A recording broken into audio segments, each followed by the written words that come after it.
Nous allons rester au Togo avec notre invité. Après les mosquées, les sièges des partis politiques pris à partie, en tout cas depuis quelques jours au Togo, on assiste à des actes de vandalisme sur des sièges de partis politiques. D'abord, c'est dans la ville de Sokodé, le siège du Parti national panafricain PNP qui a été repeint dans la nuit. On a mis cet événement sur le compte d'actes de vandalisme. Ensuite, c'est le siège du parti Union pour la République, parti de la majorité présidentielle, qui a été incendié. Alors, que se passe-t-il? C'est la question qu'on va poser à Ourna Niata, cadre de l'Union pour la République, le parti au pouvoir. Monsieur Niata, bonsoir. Bonsoir.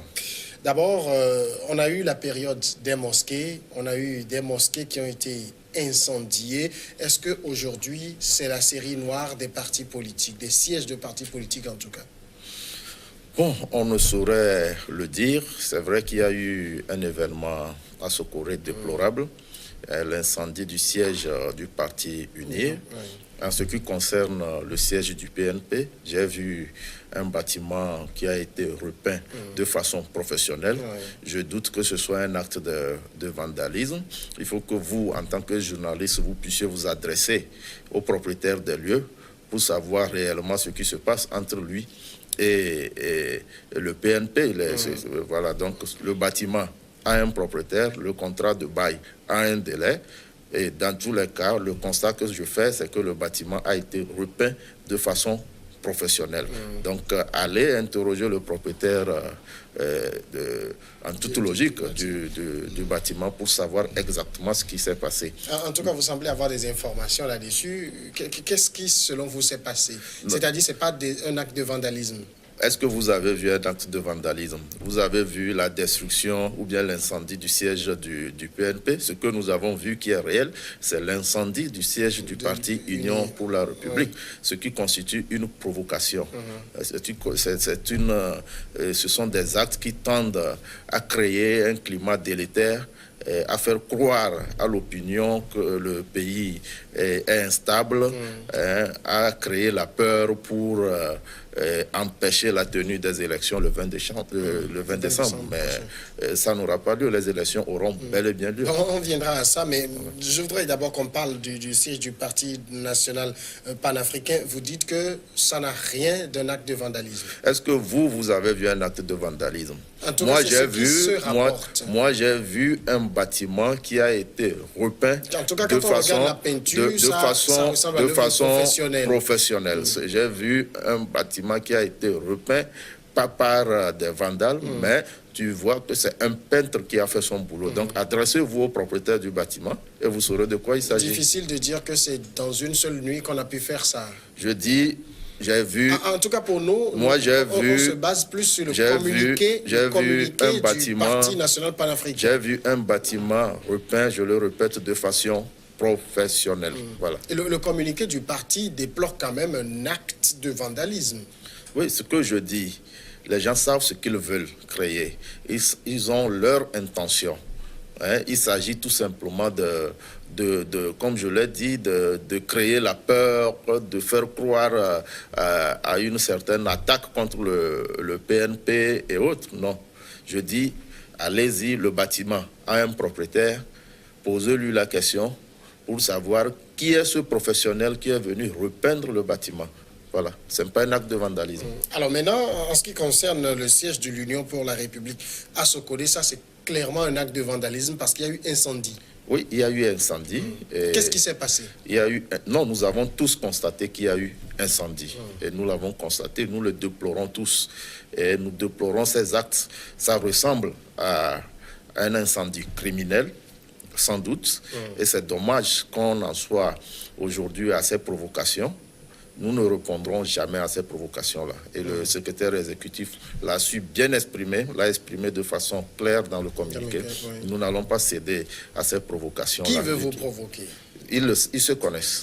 Ils se connaissent. Est-ce que vous avez déjà ceux qui ont l'intention de créer un environnement de peur, un environnement de crise, pour empêcher l'évolution normale des choses dans le pays. Vous pensez à qui? Vous n'indexez personne? Je n'indexe personne. Ceux qui le font se connaissent. Donc, mais dans tous les cas, nous disons que ce n'est que des provocations. Nous ne sommes pas prêts à répondre à ces provocations. Nous invitons toute la jeunesse à garder le cap, hein, et à maintenir sa position, son attachement, hein, à la politique de paix et de stabilité durable. Alors, vous semblez quand même, sur l'incendie du siège du Parti uni, pointer un acte de vandalisme alors que l'enquête n'a encore rien donné. J'ai bien dit... Il se peut qu'il s'agisse d'un court-circuit. J'ai bien dit ici que cela ressemble clairement à un incendie criminel. Voilà, donc... Comment vous concluez à cela sans que les personnes indiquées vous disent clairement que c'est un incendie criminel? Je dis que cela ressemble. Oui, mais vous avez quel élément d'appréciation? Cela ressemble à un... C'est par rapport aux faits. Et par rapport... Et par rapport aux informations qui ont circulé sur les réseaux sociaux par rapport à la prétendue...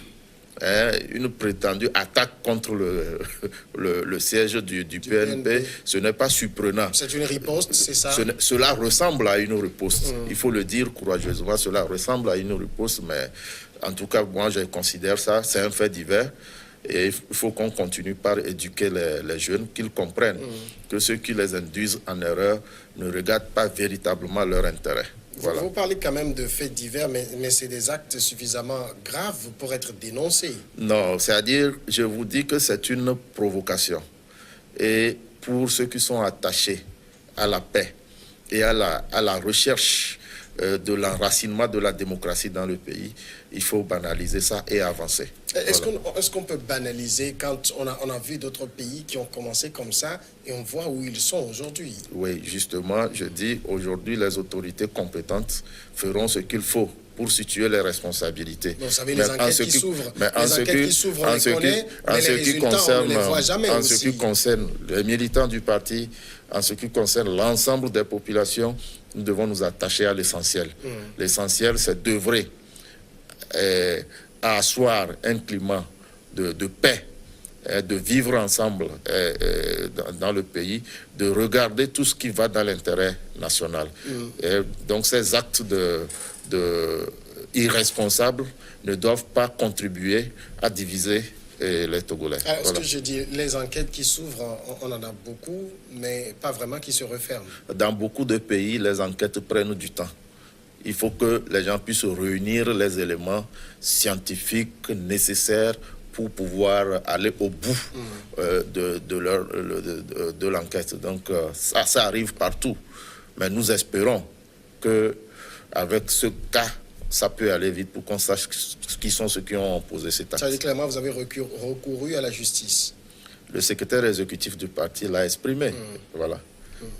Alors, mais aujourd'hui, il y a quand même une inquiétude parce que depuis qu'on a eu les incendies des mosquées, jusque-là, on n'a pas attrapé un seul individu pour dire voici ceux qui commettent cet acte. Maintenant, c'est des partis politiques, en tout cas Union pour la République qui est ciblée aujourd'hui. Il y a de quoi craindre, selon vous? Non, vous savez, nous avons un système de sécurité performant. Justement, est-ce qu'il n'y a pas de faille dans ce système? Dans la sous-région. Est-ce qu'il n'y a pas de faille? Et j'ai confiance en ce système de sécurité et je crois fermement qu'en temps opportun, les auteurs seront connus. Et nous espérons toujours que ces auteurs-là seront démasqués. Voilà. Il n'y a pas de faille dans ce système, selon vous? Non, il n'y a jamais de système qui ne puisse être contourné, mais c'est la force du système qui lui permet à terme de gagner, d'atteindre le résultat. Et moi, je crois fermement à notre système de sécurité. Parce que comment vous expliquez que dans une ville Sokoli, qu'on dit militarisée, qu'on puisse poser un acte pareil? Bon, ce n'est pas une ville militarisée, je suis désolé. La présence militaire...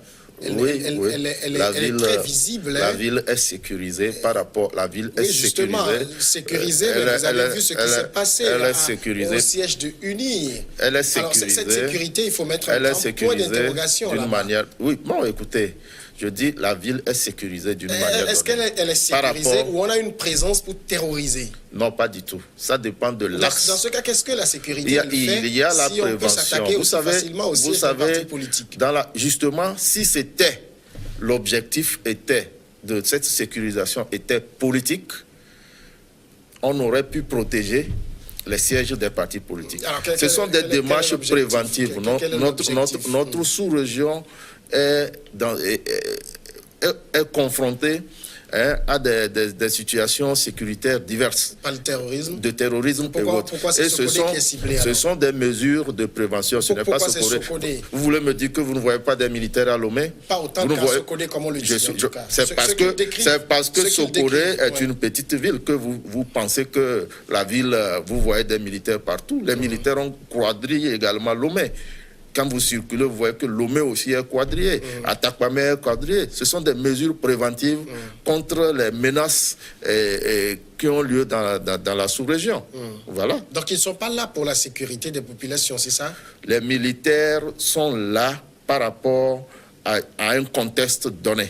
Et ils jouent leur rôle. Oui, mais voilà. Quel rôle? Il y a également, quand ils sont là et que dans la nuit, il y a également les militaires qui sont censés patrouiller. Dans la nuit, on a un siège de parti qui a été incendié et pas n'importe quel parti. Non, mais vous pensez qu'ils peuvent être n'importe où au même moment? Vous pensez qu'ils peuvent être n'importe où au même moment? Ils ne sont pas déployés pour garder le siège du parti politique. Ils ont une mission donnée. Voilà. Mais quand des individus arrivent à traverser la nuit pour venir incendier un parti, parce que d'après les informations, c'est dans la nuit que ça a été fait. Oui, ben incendier le siège du parti et repartir incognito. Oui, alors qu'on a des militaires qui patrouillent tout le temps. Incendier un parti, le siège d'un parti, ça prend combien de minutes? Ça prend combien de minutes? Si il faut pénétrer à l'intérieur. Il n'y a pas de gardien? Oui, mais justement, c'est des questions que les enquêteurs auront à poser. C'est des questions que les enquêteurs auront à poser, à savoir qui s'occupe de la sécurité du bâtiment, qui sont ceux qui... Est-ce qu'il y a des témoins aux alentours? Tout ça, c'est le travail des enquêteurs. Justement, il y a peut-être nous les qualifierions de mauvaise langue, qui disent que ce peut être provoqué par une IR elle-même pour détourner simplement l'attention, pour faire diversion. Vous savez, moi, je n'ai pas le temps de réfléchir à ce niveau-là. Et comme je le dis, c'est un acte de provocation qui ne branle guère notre volonté de lutter pour la consolidation de la paix et de l'unité nationale. Donc, je n'ai pas du temps à réfléchir à ce niveau-là. UNIR n'a aucun intérêt aujourd'hui à poser cet acte. On a aussi donné un certain nombre d'informations sur Sokodé, notamment dans le week-end. Il y aurait eu des échauffourées. Est-ce que vous avez ces informations? Eh bien, quel média a retransmis ces informations? Moi, vous savez, aujourd'hui, on n'attend plus que les médias classiques. On a beaucoup d'autres canaux d'information. Écoutez, moi, j'ai j'ai entendu des choses sur les réseaux sociaux, sans preuve d'ailleurs. J'ai entendu des sons on dirait de films et autres sur les réseaux sociaux. Bon, pour moi, s'il y a quelque chose de sérieux, les autorités communiqueront en temps opportun là-dessus. Aujourd'hui, vous pensez quand même que tous ces actes sont faits pour freiner l'élan d'avancement du processus électoral? Justement, de toute évidence, l'idée, c'est de bloquer le processus électoral parce que nos adversaires ont peur des élections. Ils ont peur des élections parce que la population a fini par comprendre qu'ils regardent en réalité que leur intérêt et que leur action n'est pas axée sur la recherche de l'intérêt général. Qu'est-ce que vous le faites dire? Et donc, non, mais les faits le prouvent. Les faits le prouvent. Et aujourd'hui, quand on me dit qu'on manifeste pour la réalisation des réformes constitutionnelles et institutionnelles et qu'on refuse au même moment de voter pour ces réformes essentielles au Parlement, vous pensez que c'est la recherche de l'intérêt général? Les populations ont demandé la limitation du mandat présidentiel, le mode de scrutin à 2 tours et autres. Le gouvernement a accédé à cela. Mais ceux qui disent qu'ils luttent pour cela disent non, qu'ils ne participent pas au vote de ces dispositions-là. Vous pensez qu'ils recherchent l'intérêt général? On connaît les raisons. Pour quelles raisons? Les populations sont fortement attachées à la démocratie, à ses principes et à ses valeurs. Et donc, le débat ne doit pas être un débat de personnes, mais un débat dans l'intérêt général. une vision présente et future de notre pays doit être au centre des propositions de réforme constitutionnelle et institutionnelle, et non la recherche des intérêts personnels. Alors, en tout cas, au niveau du parti Union pour la République, on semble foncer vers l'organisation des élections. Est-ce que vous pensez que le climat est suffisamment serein pour cela? Non, ce n'est pas le parti qui fonce vers l'organisation des élections. Il y a une institution qui est chargée de l'organisation de ces élections et qui ira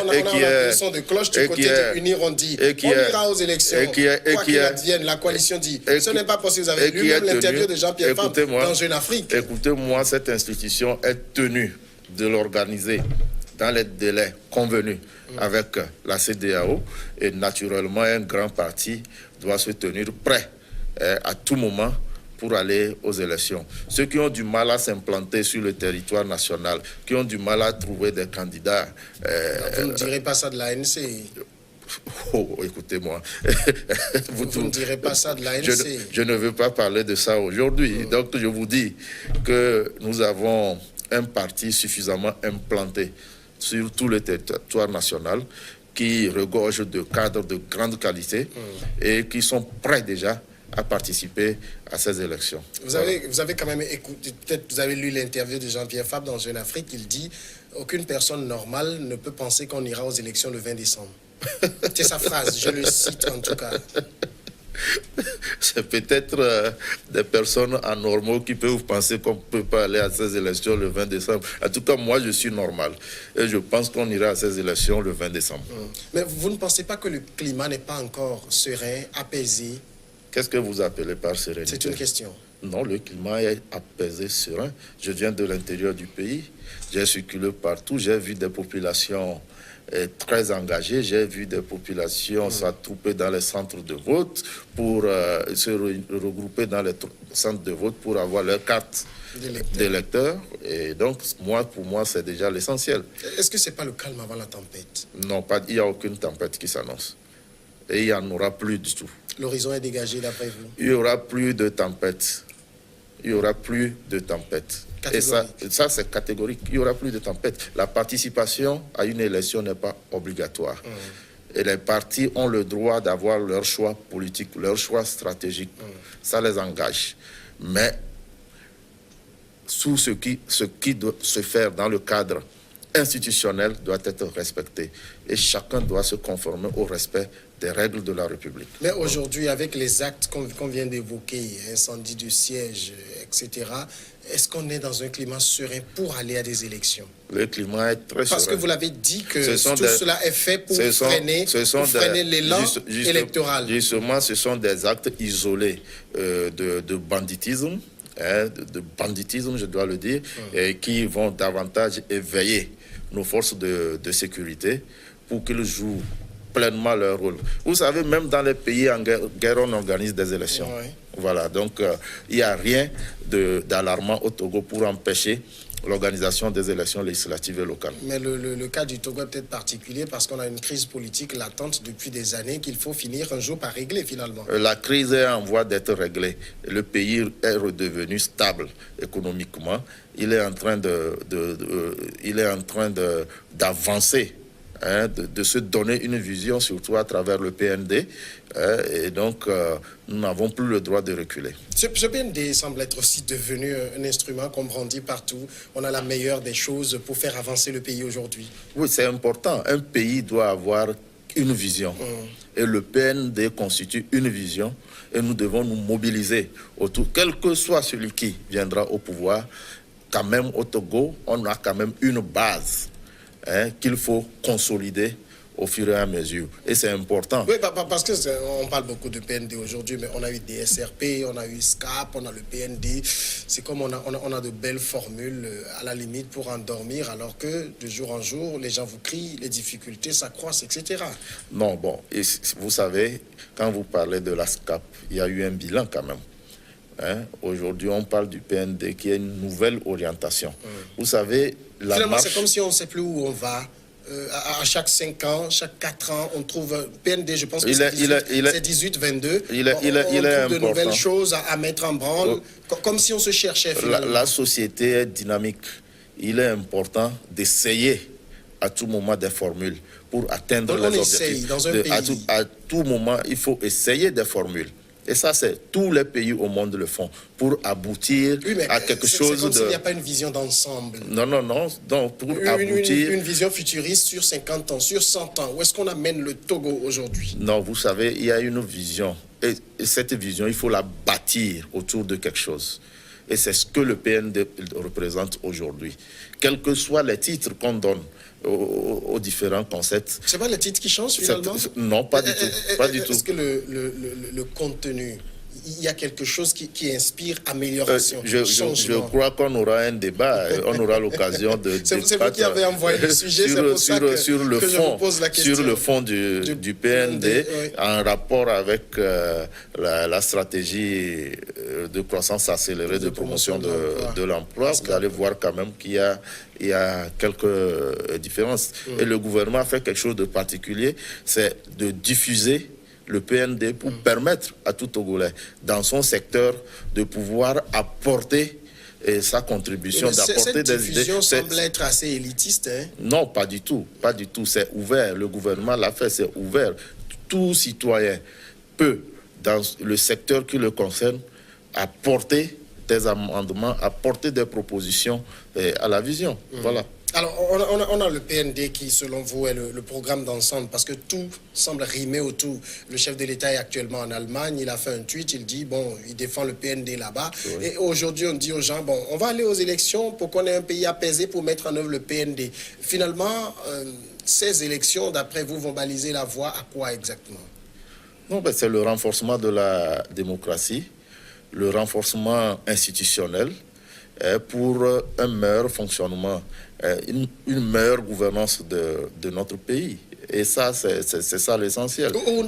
Est-ce que, honnêtement, vous le pensez sincèrement qu'on va à des élections qui vont apaiser le pays et permettre d'aborder le PND plus sereinement? Tout à fait. Je reste convaincu qu'au lendemain de ces élections, il y aura, je dirais que ça sera une nouvelle ère pour le Togo, une nouvelle phase et pour l'avancement de notre pays. Voilà. Et niveau commission électorale, le recensement est terminé. Le ministre du Travail l'a dit sur un média, il n'y aura pas de recensement bis. Non, pas du tout. Mais il y a beaucoup de leaders de la coalition qui ne se sont pas fait recenser. Où est-ce qu'on trouve de l'argent pour... Qui ne se sont pas fait recenser. Je ne crois pas que dans la loi électorale, il est dit qu'il faut nécessairement avoir une carte d'électeur pour être candidat. J'ai eu cette discussion hier quelque part, article 204, on dit il faut avoir statut d'électeur pour être éligible. C'est-à-dire tous ceux qui ont statut d'électeur peuvent être éligibles. En tout cas, je ne l'ai pas lu. Article 204, dans les documents prévus par... Ça veut dire ce que vous nous dites, c'est que bon, de toute façon, ils n'ont pas besoin de se faire enregistrer. Les documents à fournir, c'est la liste des documents à fournir à la commission électorale, je n'ai pas vu la carte d'électeur. Donc, ils ont quand même peut-être la possibilité d'être candidat. Mais c'est tout ça qui fait dire, par exemple, au niveau de la coalition, que ces élections ne peuvent pas se tenir. Les élections ne sont pas organisées pour la coalition. Mais les élections, inclusive, les élections sont organisées pour l'ensemble des Togolais qui désirent être porte-parole des populations à l'Assemblée nationale ou participer à la gouvernance locale en tant que responsables locaux. Donc il y a des partis politiques, il y a des indépendants, il y a plusieurs acteurs pour qui ces élections sont organisées. Certains acteurs peuvent décider de ne pas participer. Ce n'est pas un problème s'ils ne participent pas. C'est aussi la démocratie, c'est leur choix et que chacun respecte également. Mais les conditions d'organisation, c'est ce que déplore par exemple la coalition. C'est ce que déplore la coalition ou bien c'est ce qui se fait qui n'est pas bon. Parce que depuis plus d'un an quand même, on parle de crise et il y a deux protagonistes, on est obligé de ne parler que de ces deux-là. Non, il y a on ne va plus parler de deux protagonistes. On va parler de qui? Voilà, là, nous avons fini avec la phase de crise. On est à la sortie avec l'organisation des élections le 20 décembre prochain. Mais tant qu'on n'a pas fait, on continue d'en parler. La coalition est tenue de respecter le chronogramme de la CEDEAO. Le gouvernement fait également sa part. Donc que chacun s'inscrive dans la logique du respect des recommandations de la CEDEAO. Corona Niata, merci d'être passé. Merci beaucoup. Je ne quitterai pas sans dire mes admirations aux Togolais de Berlin qui ont réservé un accueil chaleureux. Il paraît que c'est une vieille image, hein, que ça date de 2007. Je suis désolé. Je tiens à féliciter et à remercier ces Togolais qui ont réservé un accueil chaleureux à notre président de la République. Vous le dites par rapport aux informations qu'il y a eu, comme quoi on l'attend avec des œufs. Moi, ce que je constate, c'est que les citoyens togolais en Allemagne ont réservé un accueil chaleureux à notre président de la République. Onanyata, merci beaucoup. Merci. Merci. On va marquer maintenant la pause et après on va passer à Regard Croisé.